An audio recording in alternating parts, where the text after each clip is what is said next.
Hare Krishna, boa tarde amigos e amigas. Hoje nós vamos postar nosso segundo vídeo desse programa novo chamado Satsanga Virtual.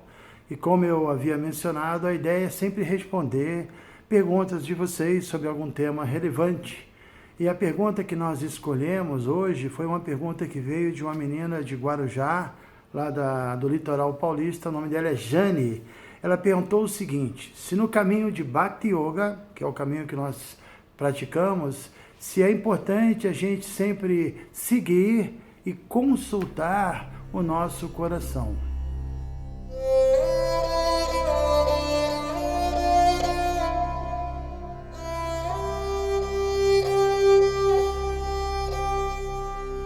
Bom, a resposta, Jane, é que, por um lado, sim, e por outro lado, não.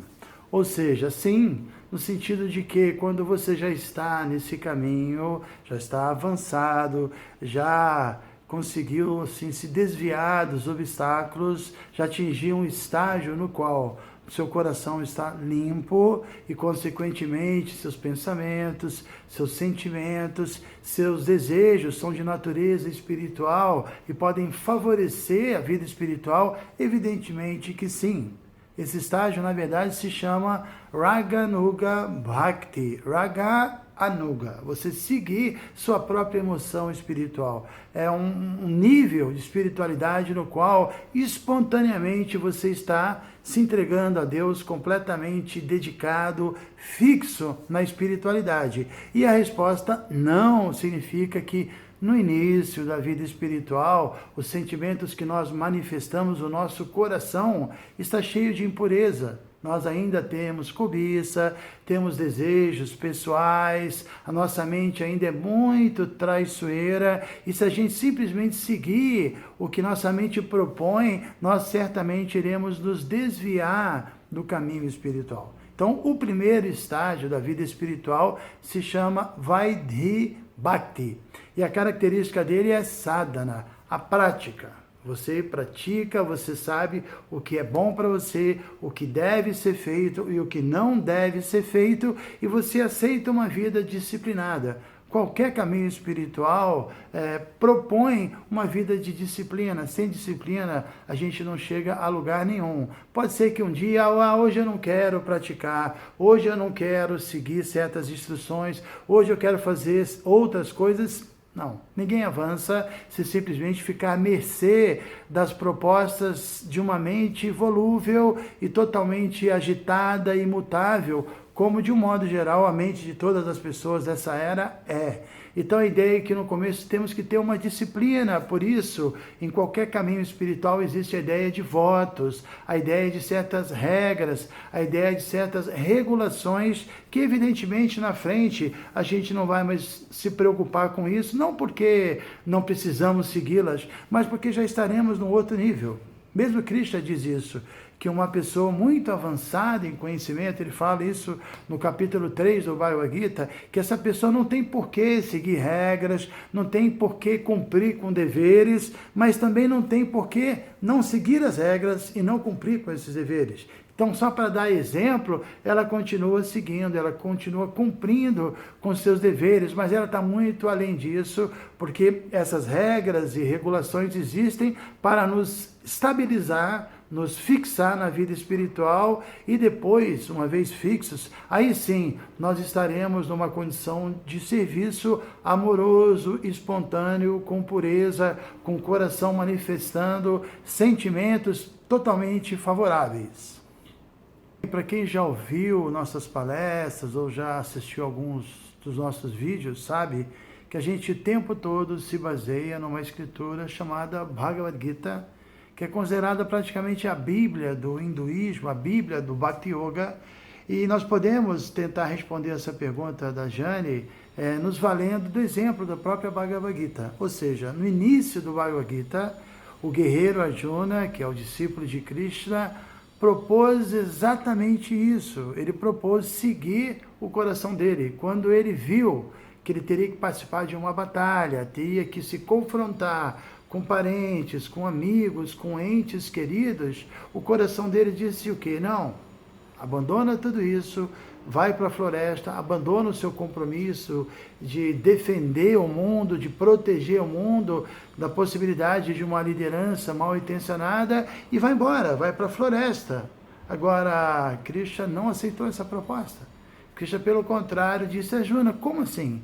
Como tais impurezas se manifestaram em seu coração? Ela não é digna de alguém que é um ariano, que conhece os valores da vida, sabe que essa vida é passageira, que o propósito é a autorrealização, é despertar a consciência espiritual. Então essa ideia de não cumprir com o seu dever, seguir o coração, no caso de Arjuna, seria simplesmente entregar-se à impotência, à fraqueza e não daria nenhum resultado positivo para ele.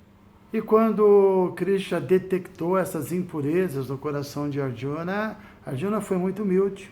Ele reconheceu essas impurezas, ele admitiu, na verdade, a sua incapacidade de resolver seu dilema, e aí ele se entrega a Krishna, ele pede ajuda para Krishna, porque ele reconhece que a mente e o coração dele estavam totalmente confusos. Ele usa a palavra samudha chittaha.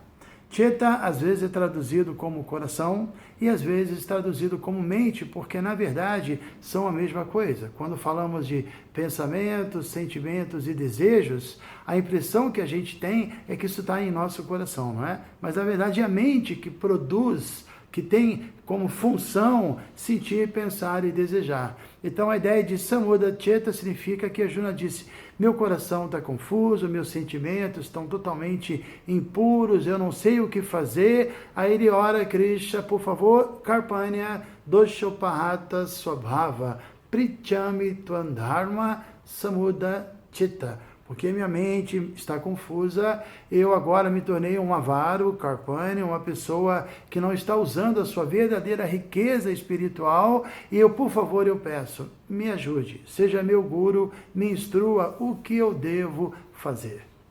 E aí então Krishna, como mestre espiritual perfeito, explicou para Arjuna, primeiro que esse mundo tem essa natureza. Tem dias que as coisas são agradáveis, que você experimenta prazer, felicidade, tudo é muito legal, as pessoas sorriem para você. E tem dias que a situação é difícil, as coisas desagradáveis acontecem, você pode sentir sofrimento, alguma infelicidade, alguém tem problemas com você, mas Krishna diz o seguinte: nós temos que despertar ou que exercitar o que ele chama de titikshava, tolerância.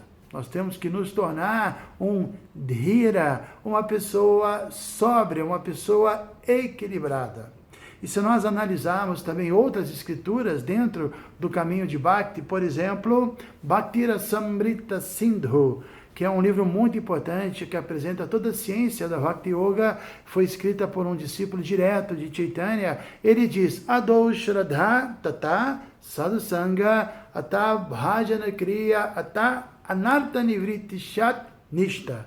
O que significa? Ele está falando sobre os diferentes níveis. No início, precisamos ter Shraddha, confiança. Temos que confiar no caminho e confiar, inclusive, na nossa sinceridade. Temos que ter uma ideia geral de como é essa prática e sermos sinceros e confiar na nossa sinceridade e nosso interesse de vida espiritual. E isso vai nos levar ao próximo estágio chamado Sadhu Sangha. Nós iremos nos associar com pessoas que já estão mais adiantadas nesse caminho, mais avançadas, que já superaram alguns obstáculos que nós ainda não superamos. Iremos aprender humildemente com esses sadhus, com esses praticantes. E quando nós nos associamos com eles, entramos na terceira fase do caminho, que se chama Bhajana Kriya. Kriya significa ações e Bhajana devocionais. Começamos a praticar esse conhecimento, colocá-lo em prática na nossa vida, o que nós chamamos também de serviço devocional. Nós fazemos um ajuste na nossa vida e tentamos oferecer a nossa vida como oferenda a Deus, né? Nossos pensamentos, nossas ações, nossos sentimentos, e o resultado dessa mudança nos coloca no quarto estágio desse caminho chamado Anartha Nivritti. Nivriti é o quê? Cessação. E anarta significa o quê? Das impurezas, dos maus hábitos, das tendências equivocadas. Então, vamos recapitular. Primeiro, a confiança nos leva ao segundo estágio, nos associarmos com os devotos, com os praticantes. Esse estágio vai nos levar, nos promover a um terceiro estágio, que é nós iremos aprender a praticar, iremos praticar, e dessa prática nosso coração vai se purificar, iremos abandonar os anartas, que são os maus hábitos, né? As tendências indesejáveis. E o próximo estágio chama-se Nishta. Nós iremos atingir o que eu já mencionei anteriormente, a condição de dhira, uma pessoa equilibrada, uma pessoa sóbria, que não vai estar sujeita a essas dualidades que, como já dissemos também, fazem parte desse mundo.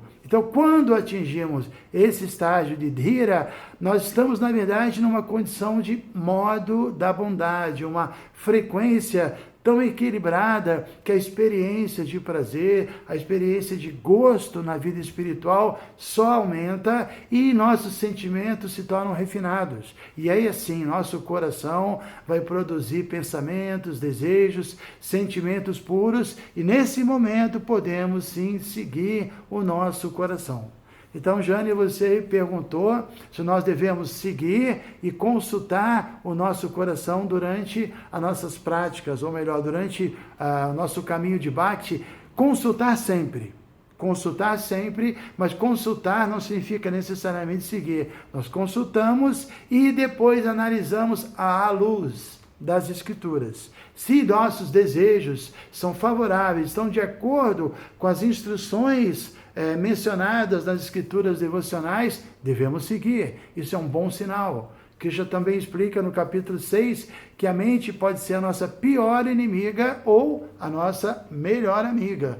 Quando a mente propõe que nós nos desviemos do caminho espiritual e ela apresenta tendências de agir de forma contrária, devemos praticar austeridade, não seguir a mente. Ser firme, ter uma atitude enérgica para não nos desviarmos. Isso chama-se tapas, a austeridade. Agora, quando a própria mente purificada já se encaixa com a proposta da vida espiritual, praticamente quando ela é reprogramada pelo conhecimento espiritual, e ela então começa a cooperar e manifestar espontaneamente desejo de praticar, de desenvolver suas qualidades e virtudes, de servir, de manifestar esse amor espiritual, aí devemos seguir. Por isso que no início eu disse que a resposta é não e sim. Não no estágio inicial. Estágio inicial, austeridade, disciplina, autoobservação, tudo isso baseado, tendo como referência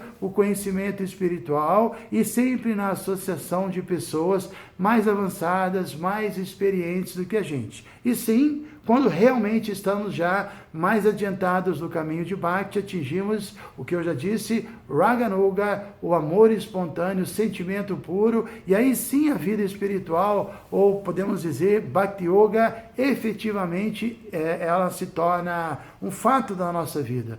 Não precisamos mais nos preocupar com tantas regrinhas, porque já temos uma conexão, uma relação espiritual espontânea, e é esse estágio que nós devemos almejar, obter.